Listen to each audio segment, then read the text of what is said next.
Iran nagbabala sa US. Mga nuclear weapons nakahanda na. Iran's supreme leader, the Ayatollah Khamenei, says his country will retaliate if the U.S. or its allies attack first. Ang hidwaan sa pagitan ng United States at Iran ay patuloy na umiinit dahil sa mga banta at aksyon mula sa magkabilang panig. Habang patuloy ang palitan ng mabibigat na salita, tila nagiging mas seryoso ang mga banta tungkol sa paggamit ng nuclear weapons. Kung sakaling matuloy ang mga ito, maaari bang magdulot ito ng isang digmaang walang kapantay? Alamin natin ang mga nakakagulat na detalye, mga lihim na alyansa, at kung gaano kalapit ang Iran sa pagbuo ng kanilang sariling nuclear weapon. Pero bago tayo magsimula, ay baka pwedeng paki-like at subscribe ng video na ito. Malaking tulong at bagay na ito sa aming mga content creators. Maraming salamat po. Kaya naman simulan na natin. Ang tila walang katapusang alitan sa pagitan ng United States at Iran ay muling lumalala dahil sa mga seryosong banta ng pagkilos mula sa magkabilang panig. Kung sakaling maisakatuparan ni US President Donald Trump ang kanyang mga banta laban sa Iran, ay hindi malayong maging bahagi ng usapan ang paggamit ng mga nuclear weapons. Ang ganitong uri ng mensahe ay malinaw na ipinaparating ng Iran kay Trump matapos niyang maglabas ng mga pahayag na nagbabantang bobombahin ng Iran kung hindi ito papayag sa isang direct negotiation kaugnay sa kanilang nuclear program. Ang simpleng pahayag na ito mula sa Iran ay may potensyal na lubos na baguhin ang balanse ng kapangyarihan sa Middle East. Ngunit sa kabilang banda, inilalagay din nito ang Iran sa isang sitwasyong maaaring magdulot ng isang direktang sagupaan laban sa United States. Isang tunggalian na kung saan ang pagkakaroon ng mga nuclear weapons ay maaaring maging sanhi ng isang labanan na halos imposibleng mapanalunan ng Iran sa ilalim ng mga kasalukuyang kalagayan. Samantala, kung sisimulan nating suriin ang mga banta mula sa Iran, ay makikita nating noong March 31 ay iniulat ng mga media ang isang talumpati ni Supreme Leader Ayatollah Ali Khamenei bilang bahagi ng paggunita sa pagtatapos ng Ramadan, ang buwan ng pag-aayuno para sa mga Muslim, sa kanyang mga pahayag sa Eid al-Fitr. Marinyang sinabi na, ang United States at Israel ay nagbabanta na aatakihin kami na hindi naman namin inaasahan na mangyayari. Ngunit kung gagawa sila ng anumang kalokohan, siguradong makakatikim sila ng malakas na ganti. Ipinapakita ng kanyang mga salita ang hindi lamang kahandaan ng Iran na ipagtanggol ang kanilang sarili, kundi pati na rin ang kanilang determinasyong gumanti sa anumang posibleng agresyon. Dagdag pa ni Khamenei, kung isasagawa nila ito, tiyak na makakatanggap sila ng malupit na counterattack. Ang kanyang mga pahayag ay nagpapahiwatig ng matinding babala at isang maingat na paninindigan laban sa mga maaring plano ng United States o ng Israel. Hindi pa man natatapos ang mga usapin hinggil sa mga pahayag na yon, noong April 1 ay iniulat ng France 24 ang mga salitang binitiwan ni Ali Larijani na isang tagapayo ni Khamenei sa Iranian State TV.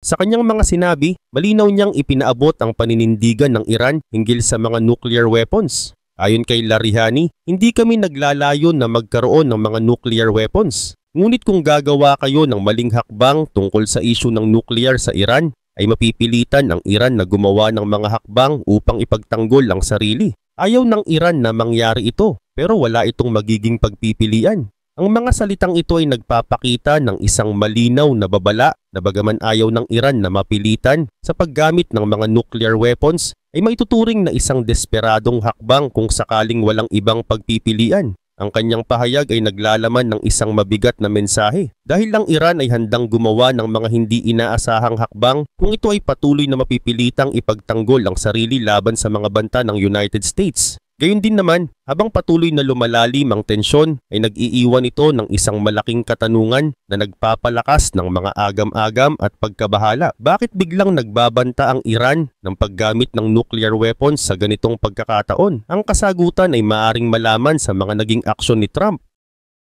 Sinasabi niya na naghahanda ang United States na bombahin ng Iran. At noong March ay nagpadala si Trump ng isang liham sa Iran na naglalayong hikayatin ang bansa na makipagnegosasyon para sa isang bagong kasunduan kaugnay sa kanilang nuclear program. Ang ganitong kahilingan ay maaaring ituring ng ilan bilang isang kakaibang hakbang, lalo na kung babalikan natin ang mga nakaraang desisyon ni Trump patungkol sa kanilang relasyon sa Iran. Dapat tandaan na si Trump mismo ang nagpasimuno ng pag-pull out ng United States mula sa isang dating kasunduan sa Iran na kilala bilang Joint Comprehensive Plan of Action o JCPOA. noong una niyang termino bilang presidente. Ang nasabing kasunduan na nabuo sa ilalim ng pamumuno ni President Barack Obama ay naglalaman ng mga mahigpit na limitasyon para sa Iran sa kanilang uranium enrichment activities. Dahil sa mga restriksyong ito ay hindi nagkaroon ng Iran ng kakayahan na makabuo ng sapat na uranium upang makalikha ng mga nuclear weapons. Dagdag pa rito, ipinagbawal din ang Iran na bumili ng mga centrifuges na kinakailangan para sa proseso ng enrichment.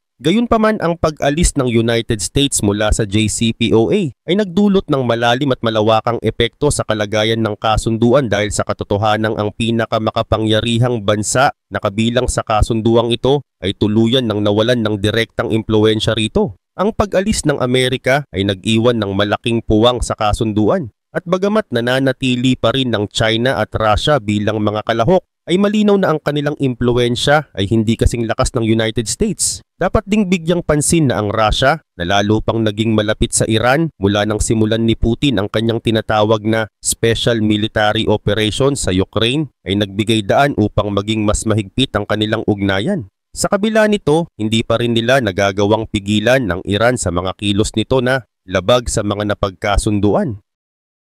Samantala, ang France at ang United Kingdom na may tinatayang pinagsamang 500 nuclear weapons ay hindi rin nagtataglay ng parehong bigat ng impluwensya gaya ng dating ipinakita ng United States. At bilang resulta ng desisyon ni Trump na umatras mula sa JCPOA ay nagpasya ang Iran na simulan ang pagsuway sa mga kasunduan.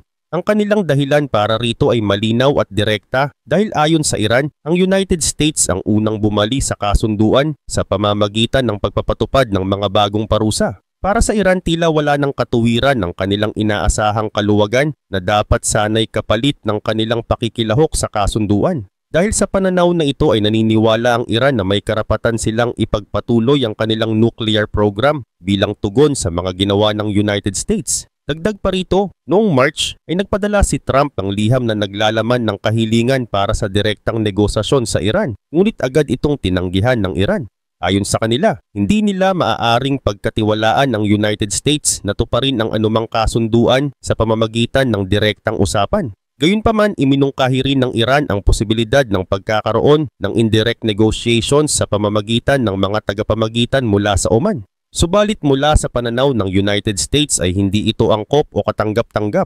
Ayon sa IRAM Center, napakalakas ng military relations ng Iran at Oman dahil kadalasang nagsasagawa sila ng joint military exercises na nangangahulugang hindi maituturing na neutral na tagapamagitan ng Oman sa usaping ito. Kaugnay pa nito dahil sa pagdududa ng United States sa neutrality ng Oman, ay naniniwala sila na maaaring manipulahin ng Iran ang nasabing bansa upang makuha ang pinakamainam na kasunduan na magbibigay ng kalamangan sa kanilang panig. Ito ay lubos na kabaligtaran sa hangaring nais maabot ni Trump. Kaya't bilang tugon, nagbigay si Trump ng pinakamalinaw at pinakamabigat na banta ng militar laban sa Iran sa nakalipas na maraming taon. At noong March 30 ay nagbitaw siya ng mga pahayag kung saan sinabi niya na kung hindi papayag ang Iran sa isang kasunduan ay magkakaroon ng pambobomba na hindi pa nila kailanman naranasan. Ang banta na ito ay agad na kinondena ni Iranian Foreign Minister Esmail Baghay. Sa kanyang pahayag, sinabi niyang ang hayagang pagbabanta ng pambobomba sa Iran ng isang pinuno ng bansa ay isang malinaw na paglabag sa diwa ng pandaigdigang kapayapaan at seguridad. Dagdag pa niya, ang ganitong uri ng pagbabanta ay isang mabigat na paglabag sa Charter ng United Nations at isang paglabag sa mga safeguards regime ng International Atomic Energy Agency. Sa katunayan, ang mga pahayag ni Khamenei at ng kanyang tagapayo ay dumating ilang araw lamang matapos ang mabigat na pahayag ni Trump. Ang diretsahang banta ng pambobomba ay maaaring pangunahing dahilan kung bakit nagbigay ang Iran ng babala patungkol sa paggamit ng nuklear. Ngunit hindi ito ang nag-iisang dahilan. Pinalakas pa ang pananaw na ito ng mga komento ni Senior Commander sa Iran's Revolutionary Guard Corps na si General Amir Ali Hajizadeh. Ayon sa kanya, ang mga Amerikano ay mayroong hindi bababa sa 10 base sa rehiyon sa paligid ng Iran at mayroon silang 50,000 troops. Kaugnay nito ay may punto si Hajizadeh. Sa katunayan, maaring sobra pa nga ang kanyang mga bilang, lalo na pagdating sa bilang ng mga base. Ayon sa Al Jazeera, ang United States ay mayroong 10 military bases sa Saudi Arabia. Ngunit may 381 troops lamang ang nakatalaga roon. Hindi rin dapat kalimutan ang presensya ng mga barkong pandigma ng United States, kabilang ang aircraft carrier na Harry S. Truman sa Red Sea o ang kamakailang desisyon ng Amerika na ilipat ang halos kalahati ng kanilang nuclear-capable B-2 Spirit bomber fleet sa remote base ng Diego Garcia sa Indian Ocean. Ang lahat ng mga bus na ito ay nagbibigay ng direktang ruta papunta sa Iran para sa United States at ginagamit ng Amerika upang mapanatili ang impluwensya nito sa Middle East. Para sa Iran, tila isang patakaran para sa United States at iba naman para sa iba pang bansa. Ito ang nagbibigay kay Trump ng kalayaang magbigay ng mga banta ng pambobomba. Ngunit ngayon ipinapakita ng Iran na sawa na sila sa ganitong uri ng balanse ng kapangyarihan at handa silang tumugon gamit ang nuclear weapons. Ngunit habang patuloy ang Iran sa pagbibigay ng mga banta tungkol sa paggamit ng nuclear weapons, may kakayahan ba talaga ang bansa na maglunsad ng nuclear attack kung sakaling maramdaman nilang kinakailangan na? Ang maikling sagot ay hindi pa. Sa ngayon ay wala pang access ang Iran sa mga nuclear weapons. Ayon sa The Council on Foreign Relations, kumpirmado na walang nuclear weapons ang Iran, ngunit binanggit din na may mahabang kasaysayan ang bansa sa lihim na pagsasaliksik ng mga nuclear na armas na lumalabag sa kanilang mga international agreement. Isa sa mga kasunduan na iyon ay ang JCPOA na sinimulang balewalain ng Iran matapos umatras ang Estados Unidos noong 2018. Ang pagkasira ng kasunduan ay maaring nagdala sa Iran ng mas malapit sa pagkakaroon ng nuclear weapon kaysa sa inaasahan ng maraming bansa sa international community. At kung itutulak pa ng Iran ang kanilang nuclear program, maaring buwan na lamang ang pagitan bago sila makabuo ng nuclear na armas. Kaugnay pa nito, ayon sa Iran Watch, ang desisyon ni Trump na umatras mula sa JCPOA ay nagpasimula ng ilang paglabag ng Iran sa kasunduan. Nagsimula ang mga paglabag noong July 2019, halos isang taon pagkatapos ng pag-alis ni Trump sa kasunduan, kung saan nagsimula ang Iran na magpayaman ng uranium na lampas sa 3.67% uranium-235 limit na itinakda ng JCPOA. Mahalaga ito dahil ang U-235 ang isotope na nagpapagana sa isang nuclear explosion. Karamihan sa mga modern nukes ay may U-235 na pinayaman sa 90% U-235. Ngunit posible ring makagawa ng nuclear weapon gamit ang 25% enrichment lamang. Samantala, noong April 2021 ay nasa punto na ang Iran na nagpapayaman ng uranium hanggang 60% U-235. Ayon sa Iran Watch, nangangahulugan ito na natapos na nila ang 90% ng kinakailangang trabaho upang maabot ang tamang antas ng uranium.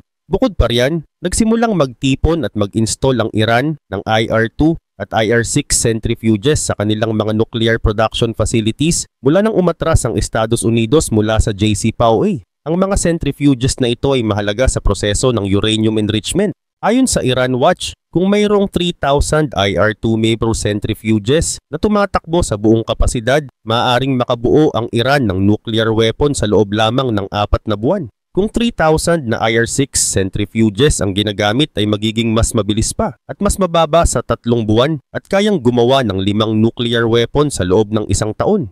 Ngunit ang tanong ngayon ay mayroon bang mga centrifuges na ito ang Iran? Walang malinaw na ideya dahil sa pagiging lihim ng kanilang nuclear program at ang pagtanggi nilang makipagtulungan sa ibang mga pumirma ng JCPOA mula nang umalis ang Estados Unidos. Ayon sa Institute for Science and International Security, ang malungkot na katotohanan ay alam na ng Iran kung paano gumawa ng mga nuclear weapons, bagaman may ilang mga gawain pa na kailangan upang lubos itong magawa. Sinabi ng grupo na ilang mahahalagang hakbang na kinakailangan upang makapagsagawa ng isang nuclear attack ay nariyan na. Gayun din naman, alam na ng Iran kung paano magpayaman ng uranium sa tamang antas. Mayroon din silang mga delivery systems kabilang na ang mga nuclear-capable missiles. Kailangan na lang nilang malaman kung paano gagawing nuclear weapon ng kanilang weapons-grade uranium na nangangailangan pa ng karagdagang development at testing. At kung itutulak pa ng Iran ang kanilang nuclear program bilang tugon sa mga banta ng Estados Unidos, posible na ang weaponization nito ay may sakatuparan bago matapos ang 2025. Noon ngang January 2025 ay iniulat ng The Telegraph na ang Iran ay nakikipagtulungan sa North Korea upang makabuo ng mga nuclear missiles na kayang maglakbay ng hanggang 1,884 miles. Ayon kay Suna Samsami, isang kinatawan ng National Council of Resistance of Iran, ang Tehran ay hindi pa kailanman naging ganito kahina at vulnerable tulad ng ngayon. Dagdag pa niya, ang desperadong Iranian regime ay pinapabilis ang development ng mga nuclear weapons. Ngayon na ang oras upang papanagutin ang rehimeng ito sa mga panloob na pagpatay, regional warmongering at pagbuo ng mga nuklear na armas. Samantala, mahigit 2 buwan mula nang sabihin ni Samsami ang mga pahayag na iyon at ang pagpapanagot sa Iran ay tila siyang sinusubukan gawin ni Trump. Kaya nga niya inaatake ang mga Houthis sa Yemen. Layunin ni Trump na alisin ang isang grupong ginagamit ng Iran bilang mga proxy upang makamit ang kanilang mga regional goals. Kaya rin niya ginagamit ang mga banta ng pambobomba upang pilitin ng Iran na makipag-usap. Ngunit ang mga banta na ito ay tila nagtutulak lamang sa Iran upang pabilisin ang kanilang nuclear program na malapit na rin namang matapos. Pero kahit malapit na, hindi ibig sabihin na handa na. Sa ngayon ay hindi pa kayang maglunsad ng sariling nuclear weapon ang Iran laban sa Estados Unidos. Subalit kung ganoon, paano nga ba nakakapagbanta ang Iran gamit ang nuclear? Kaya bang bombahin ito ng Estados Unidos hanggang sa mawala na ang lahat ng nuclear facilities ng Iran bago pa man nila magawang pindutin ang nuclear button? Sa kabilang banda, noong April 1 ay nagbabala ang Russia tungkol sa catastrophic na kahihinatnan para sa Estados Unidos kung tutuloy ito sa pambobomba sa Iran. Ayon kay Russian Deputy Foreign Minister Sergei Alexeyevich Ryabkov, nakakarinig kami ng mga banta. May mga ultimatum din kaming naririnig. Dagdag pa niya, itinuturing naming hindi naaangkop ang ganitong mga pamamaraan, kinokondena namin ito at itinuturing namin ito bilang paraan ng Estados Unidos upang ipataw ang kanilang kagustuhan sa Iran. Sinundan pa ito ng Foreign Ministry spokesperson ng Russia na si Maria Zakharova. Ang paggamit ng military force laban sa Iran sa konteksto ng isang political resolution ay illegal at hindi katanggap-tanggap. Dagdag pa niya, ang mga pagbabanta ng pambobomba laban sa nuclear energy infrastructure ng Iran ay tiyak na magdudulot ng malawak na kahihinatnan. Hindi man diretsahang sinabi ng Russia na ibibigay nila ang mga nuclear weapons sa Iran kung bobombahin ito ng Estados Unidos, ngunit hindi rin maaaring balewalain ang kanilang mga pahayag, lalo na't kasabay ito ng mga banta mula mismo sa Iran. Siyempre, hindi rin natin maaaring balewalain ang malinaw na pagpapakita ng pagkukunwari dito. Dahil kinokondena ng Russia ang plano ng Estados Unidos na di umano'y bombahin ang mga nuclear facilities ng Iran sa panahong si President Vladimir Putin ay walang tigil sa pagpapabagsak ng mga bomba sa Ukraine. At noong January 2025 ay lumagda rin ng Russia at Iran sa isang comprehensive strategic partnership na lalong nagpalapit sa kanila bilang magkaalyado laban sa pinakabagong kalaban ng Amerika. Hindi rin bago para sa Russia ang magbigay ng mga banta ng paggamit ng nuclear. Mula nang sakupin ni Putin ang Ukraine noong February 2022, halos palagi ang nagbabanta o nagpapahiwatig siya tungkol sa posibleng paggamit ng mga nuclear weapons ng Russia. Ayon sa United 24 Media, agad na nagdeklara si Putin na inilalagay niya ang Russia sa nuclear alert matapos ang pagsakop. Madalas niyang sinasabing may mga bansang maaring makaranas ng mga kahihinatnan na lampas sa kanilang inaasahan kung susuportahan nila ang Ukraine, katulad ito ng mga banta ngayon ng Russia tungkol sa Iran. Isa pang kaugnay na balita, noong April 2022 ay nagbabala ang Russia na magpapadala sila ng mga nuclear-capable hypersonic missiles kung ang Sweden at Finland ay sasali sa NATO. Pareho silang sumali, ngunit tila walang ginawang aksyon ng Russia. Makalipas ang isang taon ay sinabi ng Russia na ang panganib ng nuclear conflict ay nasa pinakamataas na antas mula noong Cold War. Noong February 2024 ay nagbanta si Dmitry Medvedev, ang tagapagsalita ni Putin laban sa Ukraine, United Kingdom, Germany at Estados Unidos gamit ang mga nuclear weapons. Ibig bang sabihin nito ay maaaring armasan ng Russia ang Iran ng mga nuclear weapons? Oo, posible. Ayon sa Arms Control Association, may 5,580 nuclear weapons ang Russia at 1,549 lamang ang aktibong ginagamit sa ngayon. Nangangahulugan ito na mayroong mahigit 4,000 na tactical nuclear weapons ang Russia. Ilan sa mga ito ay posibleng maipadala sa Iran bilang suporta sa kanilang mga banta. Subalit kahit hindi direkta ang pagbibigay ng nuclear na sandata, walang ideya kung gaano karaming tulong o payo ang maaring ibinibigay ng Russia sa Iran upang makabuo ng sarili nitong mga nuclear weapons. May mahabang kasaysayan ng kooperasyon ang dalawang bansa pagdating sa nuclear program. Nagsimula ito noong 1990s matapos makabangon ang Iran mula sa digmaan nito laban sa Iraq. Tumulong ang Russia kasama ang China at Pakistan upang palakasin ang nuclear program ng Iran. Bagamat sinasabing natapos na ang cooperation noong 1995 at nakatuon lamang sa pagpapatayo ng mga nuclear reactors, malamang na nagpatuloy ang tulong ng Russia ayon sa mga ulat mula sa Iran Watch. Bagamat pumirma ang Russia sa JCPOA, hindi nito binabago ang katotohanang may track record ng Iran ng paghingi ng tulong sa Russia kapag kailangan nito ng suporta sa nuclear program.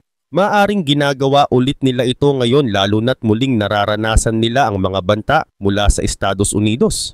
Ang mga pahayag ni Khamenei at ng kanyang tagapayo ay nagpapahiwatig na posibleng tumutulong ang Russia, lalo na't may mga pahayag din ito na kumukondena sa Amerika. Pero kung sakali mang hindi direktang magbigay ang Russia ng mga nuclear weapons, maaari nitong suportahan ang nuclear program ng Iran sa ilalim ng kanilang Strategic Defense Cooperation Agreement. Pero ano ang maaaring mangyari kung tuluyan ng magkaroon ng nuclear na sandata ang Iran? Una, magiging totoo at mabilis ang banta na kanilang pinapahayag. Gayunpaman, hindi pa rin kayang makipagsabayan ng Iran sa Estados Unidos pagdating sa lakas ng mga nuclear weapon. Kung sakaling magkaroon man ng isa o dalawang warheads ang Iran, ito ay maliit na bilang lamang kumpara sa 5,225 na mas makapangyarihang nuclear weapons na hawak ng Amerika. Karagdagan pa rito, hindi rin ibig sabihin na dahil mayroon ng nuclear weapon ang Iran ay ilulunsad nila ito laban sa Estados Unidos. Ang banta ng ganti mula sa Amerika ay napakalaki at wala rin namang missile capabilities ang Iran upang maabot ang Estados Unidos. Pero maaring hindi rin naman Amerika ang pangunahing target ng Iran. Mas posibleng ang layunin ng Iran ay ipakita ang kanilang kapangyarihan sa Middle East.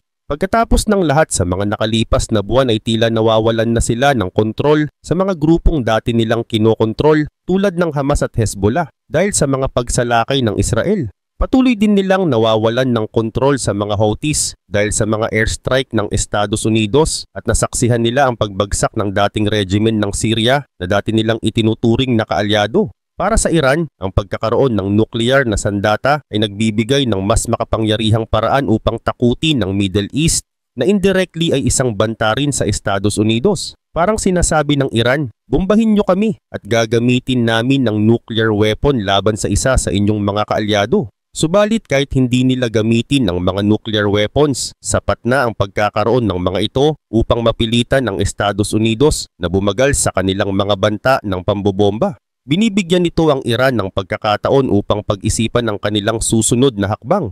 Ngunit posible rin na maiiwasan ang buong sitwasyong ito. Bagaman tila ipinipilit ni Trump ang direktang negosasyon sa Iran tungkol sa nuclear program, mukhang ikinoconsider rin niya ang alok ng Iran na indirect negotiations. Hindi man sa Oman magaganap ang mga pag-uusap, ngunit ayon sa Axios noong April 2, ang White House ay aktibong nagtatalo pa rin kung posible ang isang kasunduan at kung paano ito makakamit. Pero isang bagay lang din ang sigurado. Itinaas na ng Iran ang kanilang nuclear rhetoric sa panahong sila ay nahaharap sa pinakamalaking banta sa kanilang impluensya sa Middle East sa loob ng ilang dekada. Totoo man o hindi ang kanilang mga banta, malinaw na ipinapaabot ng Iran ang kanilang mensahe. Bago may sakatuparan ni Trump ang kanyang mga banta ng pambobomba, kailangan niyang isaalang-alang ang nuclear problem na ito. Ngayon, ano sa tingin mo ang mangyayari? May credibility ba ang mga nuclear threats ng Iran? Posible kayang lihim na tinutulungan ng Russia ang Iran upang makabuo ng kanilang sariling nuclear weapon?